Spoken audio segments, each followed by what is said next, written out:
The Cessna 150T is the gentler, easier to fly version of the Carbon Z Cub SS, which already is super easy to fly so long as you didn't trick it out with a motor upgrade and full span ailerons to make it into a 3D monster.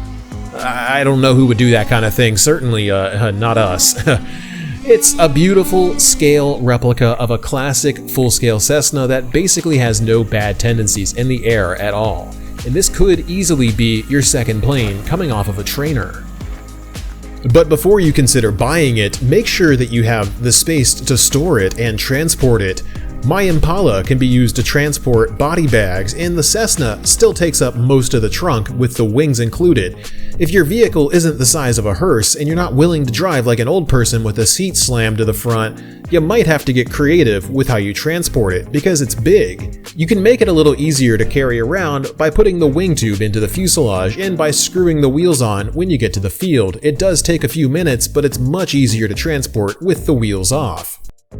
Unlike its sister, the Big Cub, the wings slide on easily with quick connects. Like its sister, the wings screw in moments with no tools required. I wish the Cub was this simple to set up, so here's hoping for an updated version that makes it more like the Cessna. I don't even see the point to mentioning the center of gravity here. I'm not bringing out a ruler to check for it. I'm not grabbing a yardstick. I'm just not doing it. You have to use something like a 1500 6-cell pack for it to even begin to approach neutral control. It's really nose heavy with the battery shoved as far back as it can possibly sit while it's still attached to the strap. If you fly anything heavier than a 3200 smart battery, it'll be even nose heavier than this. So don't worry about the CG. The AS3X system does a good job of keeping it stable with wind, but it's almost unnoticeable otherwise because of how much positive stability is baked into it from the nose-heavy CG. While we taxi out here and get some ground testing going before the maiden flight, one annoying downside to the Cessna is that the tailwheel is largely ineffective on pavement. That's what we fly from most of the time, so we're going to recommend that you consider flying off grass with it. The springs holding the rudder to the tailwheel are also very soft and allow it to double back on itself, so be careful if you use thrust reverse and attempt to power back on its own because the tailwheel will flip around and it's a pain in the butt to disconnect the springs and get them untangled from one another. Here's hoping Horizon updates the model with stronger springs or a better tailwheel assembly. It is somewhat annoying, but very easy to plan around. Just don't power back. You risk stripping the rudder servo on most models if the tailwheel hits an obstruction while it backs up, so avoid it entirely by just not doing it. Takeoff is super easy. I know a lot of you guys come onto YouTube to look at how these planes actually perform when it comes to taking off and landing because that's the most difficult phase of flight. As far as takeoff goes, all you need is a little bit of right rudder to counter the P factor. I don't know why they call it P factor when it makes me poo my pants. If you throttle up smoothly and feed in some right rudder as the tail rises, boom, you are basically flying it. That is as simple as it gets, my friends. These birds with massive wingspans will take off very quickly. It's low stress. Just about any pilot should find this completely relaxing. Note that while I do recommend flying from grass with the Cessna, you're going to want to fly from grass that someone actually mows because this long crap will make the Cessna nose over, and most planes will nose over in it. So don't taxi with the tail flying, just drop full flaps, punch the throttle, and send it.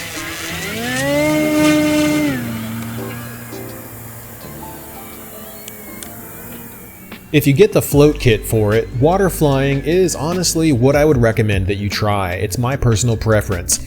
It won't nose over if the water is somewhat choppy, and it handles wind really well. Plus, the integrated thrust reverse makes it simple to position it on water. Do note that the water rudders on these Carbon Z floats have been known to fail because the servo gets wet, so you can preempt that by opening the servo and spraying it with Corrosion X, or replace it with a waterproof servo should it ever fail. The Cessna handles landings easily, even in turbulence or strong wind. If you remember what I mentioned about the center of gravity earlier, the significantly nose-heavy CG provides a ton of positive stability, which makes it an absolute joy to land. The wheels are prone to bouncing on pavement, but you can avoid this behavior entirely if you drop it in a 3-point landing by stalling it. It's also prone to sliding a lot on pavement because the tail wheel can't provide the force needed to make it track straight, so land past yourself if you're on pavement. Otherwise, it might roll right at you.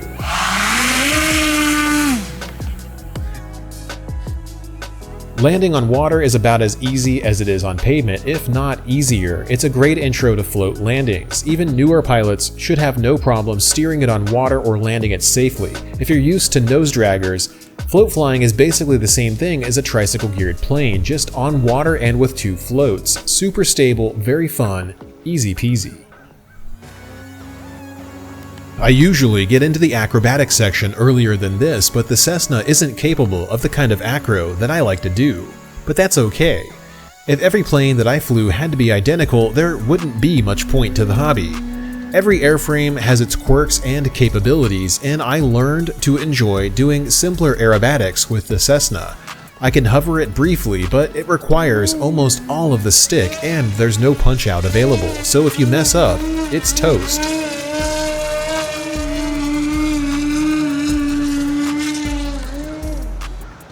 It can't do flat spins because it's too nose heavy. It does great knife edge passes and knife edge circles, and it does insanely good forward slips to landings. Plus, it's lightly loaded enough to fly in confined areas without worrying about dropping a wing into the water or into a tree. So it's got a lot going for it, but it's admittedly not my first choice for a plane.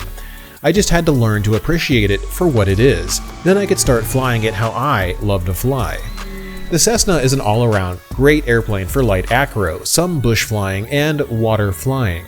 Where it really specializes is in water flight, so I would highly recommend picking up the float kit for it. It is so much fun to fly on water. The downsides that I mentioned earlier take it down 1 point to a 9 out of 10. The tail wheel being less than ideal for pavement, and the bouncy stock wheels are moderate annoyances for something that handles well and can be used as a trainer for giant scale airplanes, or just to fly on a lazy Sunday afternoon at your local lake. Bring the joy of model aviation to people who never knew that you could fly RC planes by going to a lake and ripping it up. You'll make friends and enjoy the hobby with others too. Hop into our Discord server and let us know what you think of this vid, and if you like what you see, click the link in the description to pick one up for yourself. Thanks for watching, and we'll see you again next week.